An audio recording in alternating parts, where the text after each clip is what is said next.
Hello guys, this is Streets of Reads TV and welcome back to my channel. But before we start the devotion guys, I would like to shout out the following person on our channel na napunta rito at nag-join sa devotional. Shout out and God bless to Angel Agad, Kian General, Gabriel Galban, Connie Vlog, Michael Aburita, Heaven South TV of Korea, SEC TV of Korea, Juan Anthony Balmoria, Ben Lawrence Chonko, Friends Shandog, Diobaco Teco, Casmary Gingela, Kurt Alvarez, Kim Javier, Jackie Bawiga, Hishi Villarama, Ivan Mark Bayatin, Terry De La Chica, Dixon Soroid, Carl Jan Alquino, Ariane Similia, Kyle De La Cruz, April George Guardario, CJ Sarahina, Cyril Jean Barbecho, Cedric Mirinilio, Tyros Nasser, James Lawrence Kiostos Guzman, uh, Rose Gorgonia, Joanne Calunsag, Shirley Sile, Crisa Maribilla Flor, Lian Gimulatan, Hilary Ivan Himaya, Yuna Jensen, Jing John Tamunan, Clarice Jane Joso, Mike Alinton, to Adelaide Mosaic, Generos Miharis, Kyla Jean Bagnaran, Regine Paragoso, River Falls, Justny Borniso, Kisaya Chris Cabarte, Hilary Ivan Himaya, Artus Conde, Sarin Inigo, April Nonisa, Jomar Tuginas, Melody Morales, Sonica Mimihi, Ten Las Doce, Jessa Mero, Kisha Tulod, Princess, Annalyn Laindag, Asnia Paragyari, Danica Mimihi, Dayan Bahas, Kisa Sario, Chris Joy, Tia Hapson. Shoutout na rin sa mga hindi nakisabay na nanonood sa devotional but still nagpunta pa rin dito para manood at makinig sa devotional.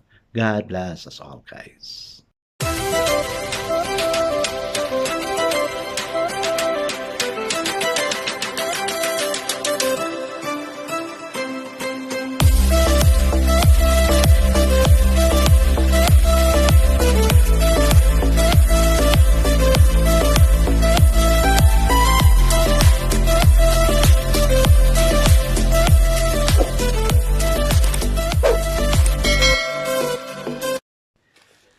So finally, it's the last day of the month, no? Hoping na yung experience natin this month, hindi natin experience sa next month. Lalo-lalo na yung mga negative experiences natin. So let's pray na our new month, starting tomorrow, will be a blessing to us. So, di ba excited kayo kasi marami activities sa August.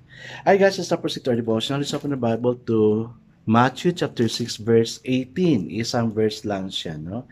And still guys, I'm using the devotion study Bible because the word is used so simplified na maintindihan talaga natin. Okay, the word of the Lord in Matthew chapter 6 verse 18 says, so that it will not be obvious to men that you are fasting, but only to your Father who is unseen, and your Father who sees what is done in secret will reward you.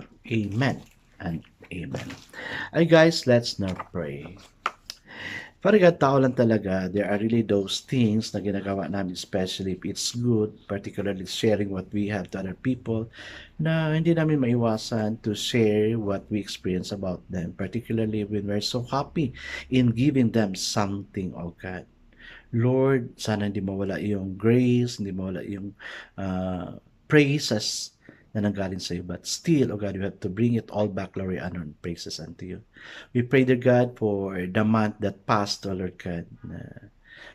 It was so good to us, though there are a little lapses, but yet you are there to bless us also, Lord.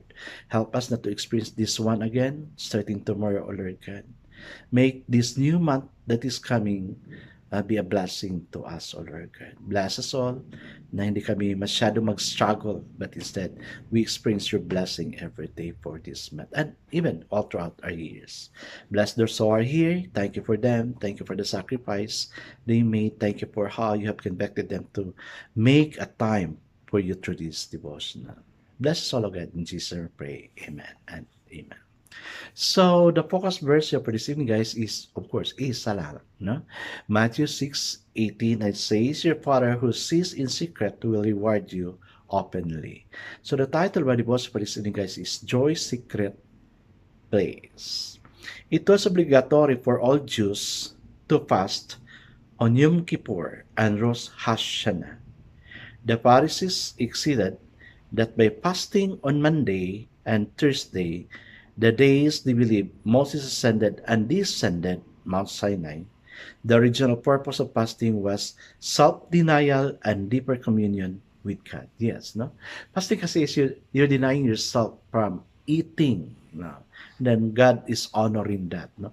Well, there are a lot of fasting now na nangyayari. Fasting from handling cell phone. Oh, yeah, that's also fasting.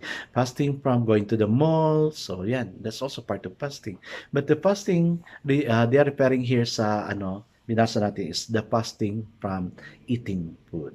No, ikaw, nakapag-fast ka na ba? Did you experience doing fasting? Sana may experience mo rin. But, kung di mo kaya, wag na lang. Kasi, may effects siya sa health natin. No? For me, I consider it also a detox at the same time. Cleansing from those mga chemicals na nakain ko at na-take ko. Okay, let's continue. The original purpose of fasting was self-denial and deeper communion with God. For many of the Pharisees, it became an outward display of piety and holiness. So, di ba? Display talaga yung fasting nila para makita sa tao na holy daw sila. But that's not the requirements of God. When the purpose of fasting was lost, the pretense of piousness began. Communion with God was displayed as a grim and happy thing. Religion is considered to be that by many people. That's why it is so important to show on our face what is in our heart. The dominant note of Christianity is joy, an outward expression of the grace God in our heart. The truth is that joy is the unassailable, undisturbable, undeniable experience of those who know Christ in the midst of difficulty. Happiness is always dependent on our circumstances. Joy is way beyond that. It is the outward expression of the inner experience of God's grace. Joy cannot be dampened regardless of what has happened. Amen. Happiness kasi is parang, sa akin na interpretation ko is worldly. But if you are going to say joy, of course, it comes from God. Can you still remember yung prayer na sinabi ko na joy? When you pray, you have to, nakapattern din siya sa acts na adoration, confession, thanksgiving, and supplication. And the other one, sa disciples' finger, dedication. So joy is also patterned in God. Jesus, that's adoration. Others, you have to pray for others. And then, ang nangyari kasi sa prayer natin is that, nauna natin yung sarili natin. No? So, joy's secret place is, of course, yung nagbigay ka na hindi mo pinaalam sa iba. O yun. No? I'm experiencing financial difficulty at this time. Parang nahihirapan ako kasi sabi ko, Lord, no matter what I'm doing, I'm still experiencing this time despite the thing. Kasi binigay na ng tao yung dapat ibigay ni Lord sa akin. Iba kasi pag si Lord ang magbigay, sobra-sobra. Pero pag tao magbigay, hindi ka pa makontento. Kaya, let's just keep the joy within us compared to the happiness we have for in this world. Joy is heavenly, happiness is always there. Kasi maski mga bad jokes na papatawa tayo, that's happiness. But joy is really joyful because it's from God. I guess let's now pray.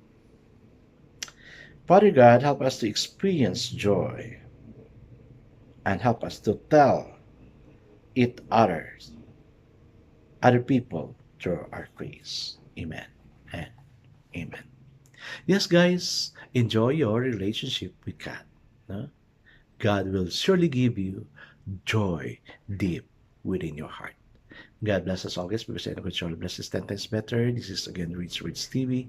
Kita-kita tayo ulit sa muli. Paalam!